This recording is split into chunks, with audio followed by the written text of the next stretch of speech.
എല്ലാവർക്കും മറ്റൊരു വീഡിയോയിലേക്ക് സ്വാഗതം. ഇന്ന് നമ്മൾ അൺബോക്സ് ചെയ്യാൻ പോകുന്നത് എംഐയുടെ ഒരു ട്രിമ്മറാണ്. ഞാനിപ്പോൾ ഉള്ളത് ബാംഗ്ലൂരാണ്. ബാംഗ്ലൂരിൻ്റെ ഞങ്ങൾ താമസിക്കുന്നതിൻ്റെ തൊട്ടറമ്പിലായിട്ടൊരു എംഐയുടെ ഷോറൂമുണ്ട്. അപ്പോൾ ആ ഷോറൂമിൽ നിന്ന് ഞങ്ങൾ ഇന്ന് പർച്ചേസ് ചെയ്തതാണ്. അപ്പോൾ അതിൻ്റെ വിശേഷങ്ങളിലേക്ക് നമുക്ക്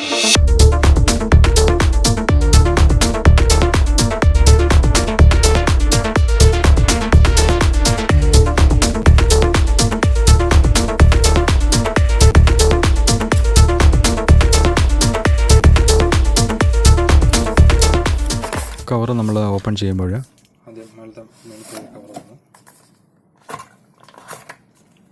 നമ്മുടെ പ്രൊഡക്റ്റ് ഉണ്ട്. നല്ല ബിൽഡ് ക്വാളിറ്റിയാണ്. അതങ്ങോട്ട് മാറിയിരിക്കട്ടെ. എന്നിട്ട് അതിനകത്ത് എന്തൊക്കെയുണ്ടെന്ന് നോക്കാം. അതിനുള്ളിൽ 2 കോമ്പുണ്ട്. ഒന്ന് ചെറുതും ഒന്ന് വലുതുമാണ്. പിന്നെ അതിനെ ക്ലീൻ ചെയ്യാനൊരു ബ്രഷുണ്ട്. പിന്നെ അടുത്തത് ഒരു പൗച്ചാണ്. നല്ലൊരു പൗച്ചാണ്. എംഐന്ന് ബ്രാൻഡ് ചെയ്തിട്ടുണ്ട്. ക്യാരി ചെയ്യാനൊക്കെ വളരെ സ്മൂത്തായുള്ളൊരു പൗച്ചാണ്. നമുക്ക് ട്രാവലിങ്ങിനൊക്കെ ഏറ്റവും നല്ല ഒരു പൗച്ചാണത്. എംഐയുടെ ഈ ട്രിമ്മർ സാധാരണപ്പെട്ടവർക്കും സിമ്പിളായിട്ട് ഉപയോഗിക്കാൻ പറ്റുന്ന ഒരു പ്രോഡക്റ്റാണിത്. ഇനി നമുക്ക് കോംബോ കണക്ട് ചെയ്യുന്നത് എങ്ങനെയാണെന്ന് നോക്കിക്കഴിഞ്ഞാൽ, ഫുൾ മേളിലോട്ട് ആക്കി കഴിഞ്ഞ ശേഷം താഴോട്ട് കോമ്പ് ഇടുകയാണ് ചെയ്യുന്നത്. നമ്മുടെ ആവശ്യം അനുസരിച്ച് അത് മേളിലോട്ടും താഴോട്ടും ആക്കാവുന്നതാണ്. പിന്നെ അതുപോലെ തന്നെ മേളിലോട്ട് ഊരാനും പറ്റും. അങ്ങനെ 2 കോമ്പും മാറ്റി ഇടാം. നമ്മുടെ ഹെയറിൻ്റെ വലുപ്പം എങ്ങനെ മാറ്റണോ അത് ഈ കോമ്പ് അനുസരിച്ച് മാറ്റാൻ പറ്റും. ഇതിൻ്റെ ഏറ്റവും പുതിയ മോഡലാണ്. ഇതിന് 90 മിനിറ്റ് ബാക്കപ്പ് കിട്ടുമെന്നാണ് കമ്പനി അവകാശപ്പെടുന്നത്. നോർമൽ സൗണ്ട് ഉണ്ടാവും.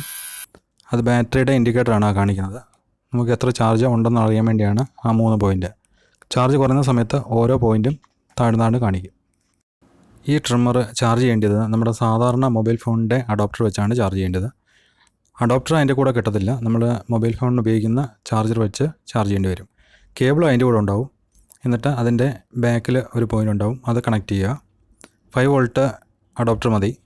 ആ അഡോപ്റ്റർ കൊണ്ട് ചാർജ് ചെയ്താൽ മതി. പ്ലഗിൽ കുത്തുക. പ്ലഗിൽ കുത്തിയതിന് ശേഷം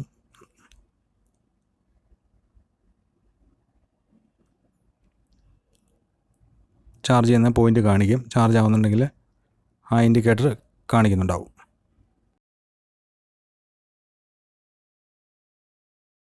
വീഡിയോ എല്ലാവർക്കും ഇഷ്ടപ്പെട്ടതുണ്ടെങ്കിൽ ലൈക്ക് ചെയ്യുക, സബ്സ്ക്രൈബ് ചെയ്യുക, ഷെയർ ചെയ്യുക. കൂടെ വരുന്ന ബെല്ലൈക്കനോട് എനേബിൾ ചെയ്ത് വയ്ക്കുക. എങ്കിൽ മാത്രമേ ഞാൻ വീഡിയോ അപ്ലോഡ് ചെയ്യുന്ന സമയത്ത് നിങ്ങൾക്ക് നോട്ടിഫിക്കേഷൻ ലഭിക്കുകയുള്ളൂ. അപ്പം മറ്റൊരു നല്ല വീഡിയോ കാണാം.